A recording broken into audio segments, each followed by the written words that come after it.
Hi, I'm Mark Rossano, founder and CEO of C6 Capital Holdings, coming to you from Prime Vision Network. So today we have a very interesting econ show, especially when we look at the first segment.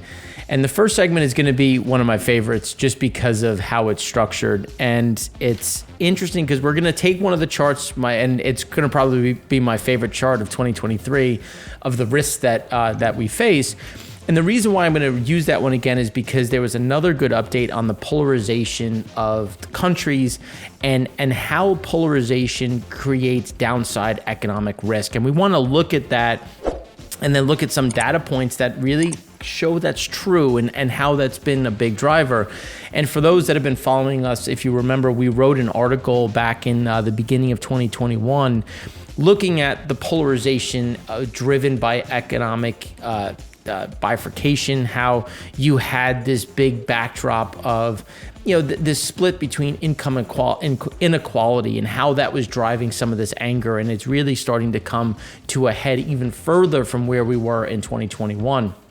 And then in the next segment, we want to look at what to expect for Q1. We had the final data for Q4 2022 for the GDP component. We want to look at what does that mean going forward, and is there going to be some pressure based on the debt ceiling and all those fun pieces. Then we're going to look at leading indicators in the U.S., which came in mixed. There's some bad, there's some good, but we want to look at the consumer where they've continued to weaken a bit. And then we're going to look at the economic data in Europe. And for the aggregate, it's actually back into slight expansion. But obviously, there's little caveats within that. And we want to look at, is that expansion going to continue? Is it just going to kind of stay here, or is it going to fall? And then in the last segment, we're going to look at Chinese infrastructure spending slows as the debt continues to balloon. So there's a lot of pressure there. And one of the chart that we're going to start out with in segment 5 is the what we've been describing, because everyone keeps talking about, the Chinese consumer has so much savings, and then there was a great chart that marries the losses from real estate and how when you take the savings mixed with the losses, it's actually a net negative to local just wealth. And I think that's a really important point to set up segment 5. So with that being going through, now we get to turn to these the points of polarization. So here you can see, and again, there's always metrics to, because you might say, India should be further, or Colombia shouldn't be as high, and there's a lot of these different pressure points when you look at it, because Colombia, I would say, isn't as severely polarized. There's areas in France and in Brazil. I would say that Brazil is very polarized right now. And again, it's just a matter of what is taking into account. So, but I do agree with the general position of things in terms of their extremes. Now, but there's also an important piece of trying to protect against that. So India is going to sell 3 million tons of wheat in the open market. State-run Food Corp of India will release 3 million tons of wheat in the open market during the next 2 months to cushion consumers from rising grain and flour prices. And the reason why is when you look at it, there's been this huge surge in pricing. So wheat prices in India hit records on Wednesday, which again prompted this because food is going to be such an important point of maintaining some of this stress, maintaining some of these issues. And that's something that they're trying to manage. If you can give people food, they'll likely push things out a bit. And also, as food prices come down, well, that means that people will have a little bit more spending. They'll have a little bit more income and discretionary income to do other things with and manage that inflationary, a big inflationary component. Because one of the things is in the U.S., we spend about 27 to 30 cents of every dollar on food. It's likely gone up a bit. But abroad, it's anywhere between 85 and 87 cents in emerging markets. So that's a real number where if you start getting these big moves up in pricing, that's a huge chunk of people's earning power that goes into this, which can increase the polarization. Because if your income is coming under pressure, you have that inequality, there's a bigger and bigger problem that expands within that, which is something that they're going to try to guard against. But you can see that there's a continuous move in terms of the polarization, which again, is the U.S. severely, is it at risk? The answer is both, depending on who you ask. But the issue is it's becoming more and more pervasive, especially in the OECD markets. And as you get this polarization, there's less means of income expansion, of income mobility. There's an anger between both sides. There's more discontent, which does not breed economic growth. If anything, it hinders it. And why is that happening? And again, this is back to the chart that we had last week, the top global risks. Well, if energy supply, if your lights are going to roll on and off, and to have your lights and having these brownouts, your cost of living is going to the roof, driven by rising inflation, as there's a food supply crisis that continues to reverberate through the system, you're already going to be angry. So the fact that you're already angry, you're going to blame different individuals because you're going to direct that anger. And that's something that, when you look at some of the largest dictators over the last century, 200 years, and look at what they took advantage of, it was normally income inequality. It was food shortages. It was fear. And that's, cultivating that fear provides an opportunity for one subset to take control, take the lead, and provide a solution.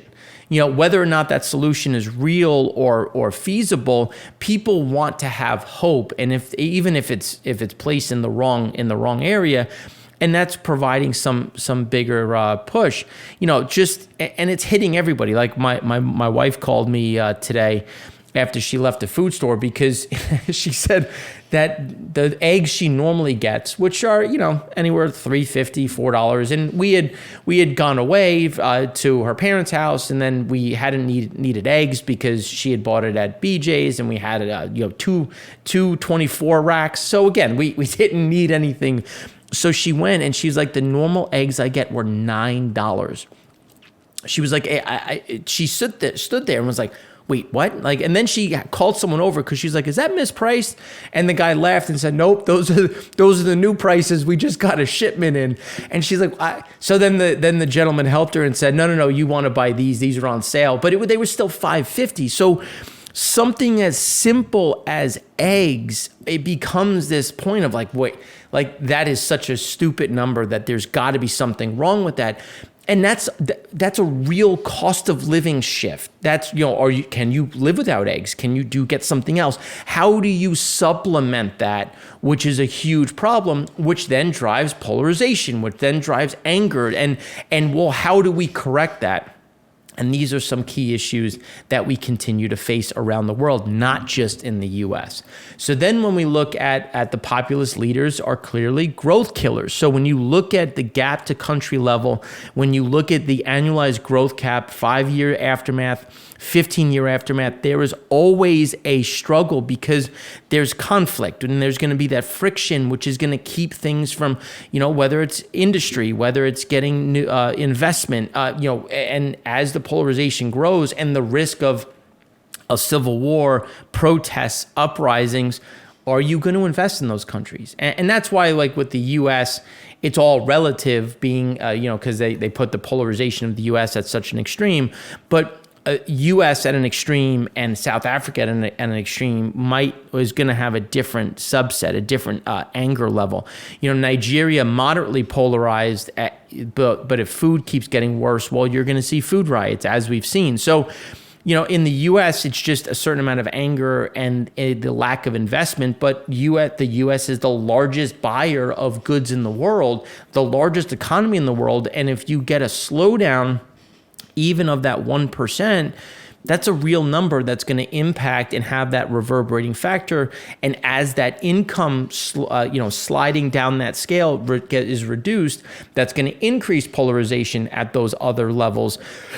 Because of that, and the populism has been on the rise for the past 30 years. And it's important to identify that as MMT, QE, and all of these easing policies increased, you had a strain on on income mobility. And I can't stress enough the importance of the business cycle, because the business cycle enables a reallocation of capital, a movement, an adjustment, and that helps people find opportunities, get new jobs. And that's an important piece when you look at the populism that starts to hinder some of those flows, because then you get this anger. Well, it's like, well, I work my tail off and I can't get promoted. I'm going to work every day, doing extra, trying to succeed in this rat race, and I'm getting left behind.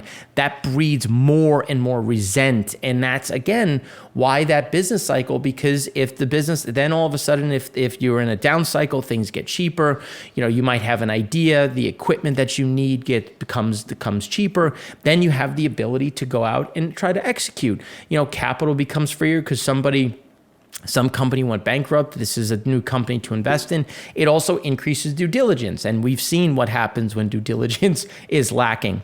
So then when you look at all of this culminating with a real estate has far more distress. We've been stressing the whole time that the real estate sector is under duress around the world. There's an estimate of $175 billion worth of distressed bonds in the real estate sector, which is far and away worse than any other sector, with the U.S. banks' real estate loans having soared since the crunch. And remember, it was supposed to get less, not more. But instead, if you look at 2008, when we had about, let's call it $4 trillion of real estate loans, we're now at 5.34 trillion. So again, nobody learned their lesson, and now we're in a bigger problem. So the slump in the world's biggest asset class has spread from the housing market to commercial real estate, threatening to unleash waves of credit turmoil. Companies are worried about their ability to roll debt, get new debt. Almost 175 billion of real estate credit is already distressed. Distress levels in European real estate are at the highest in a decade, in part because of the decline in liquidity. And again, that's, as rates go up, that's only going to stress things further. But you can kind of see that people were doing things away from what they should have been doing. And again, that's why we need some of this correction to redirect where this capital is going. And I think that is a huge component that we have to look at on that redirection of capital that we've continued to talk about. The cross-country inequality continues to decline, while within-country inequality remains high. So there's the cross-country, where you're starting to see some of that spread of wealth as you had that export of manufacturing, services picking up. But now when you look at the inequality within the country, it's expanding, which again, driving that polarization, creating that anger. So, and just an example, the trouble in Peru. You look at what we talked about in Chile with the drop in copper. But then when you look at the same trouble in Peru, well, what is that going to do to copper? What is that going to do to silver? And that's why when you look at base metal commodities, prices are going up, even though the real estate sector is slowing, infrastructure is slowing, because even as demand comes down, supply is hindered, which is a big issue, especially when you look at shipping costs coming down, but yet prices are going up. And it's because the supply chain is healed a bit, but you still have a supply problem even as demand comes down. So this is no longer the issue that it was, but it's still an inherent problem, and again, because of the supply side, which is why we're seeing that sticky pricing. And then in total, the global credit impulse is negative. It's going to stay negative. And as that happens, you're going to see more liquidity coming out. You're going to see more pressure on rates to the upside, which is going to make the real estate market worse, which is going to stress economies, especially emerging market economies, as commodities remain a problem, which again is going to create more strife and more conflict in country. So when you look at the tail risks, some of the tail risks of LATAM politics and higher U.S. rates are considered the biggest tail risks. That should continue. Markets are definitely buying into the China's back, but when you look at the strongest inflows into China, you have to weigh, what is the safety? So Latin American politics are an issue. There is some opportunity there. I think some of it is a bit overblown, which is why we do see some strength, but that's going to be one to watch specifically.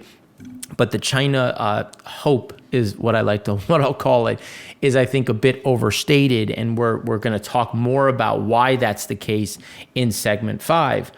But when you look at U.S. core inflation was highest among all countries shown in this chart from April 21st to May 22nd.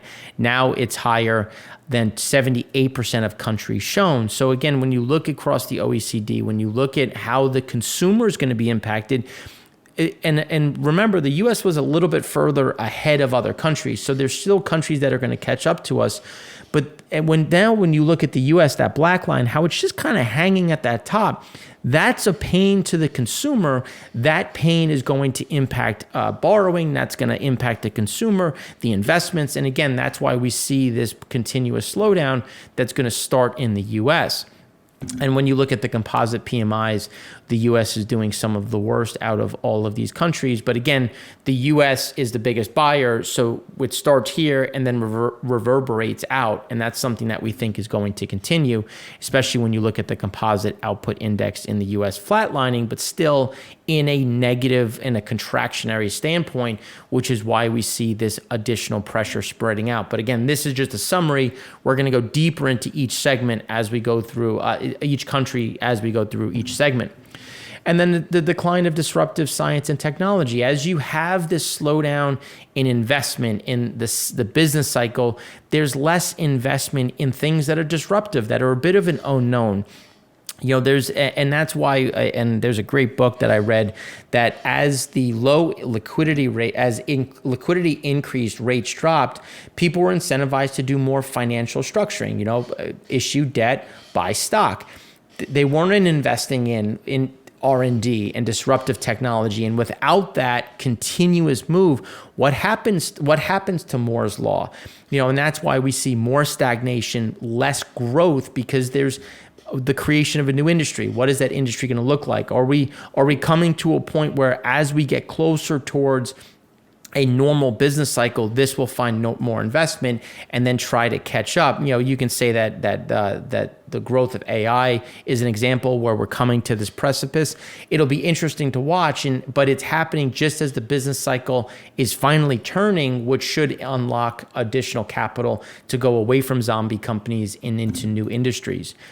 And now an important piece, when you look at the EU imports coming from the Ukraine and Russia, you can see how important the Ukraine is for just general European food. And this is why we have to look at this as planting seasons are missed in the Ukraine. Fighting continues in a lot of that breadbasket in the south. And that's going to also hinder exports into the water. They'll be able to get it through on land, but that's going to be an important piece to look at, especially as Europe's LNG imports touched a record. We had Poland sign on a new deal. Imports are going to remain elevated. But even with that elevated piece, you can still see that if things go back to the baseline demand level, there's still a shortfall. And that's going to be an interesting driver of price and where those prices can go, which is something that we've been talking about and we're going to continue to look at. And we'll discuss this a bit further on tomorrow on the FSC show, because of the importance of trying to make up that difference and how that's going to impact global pricing. So now in the next segment, we're going to go deeper into the U.S. and some of those GDP numbers.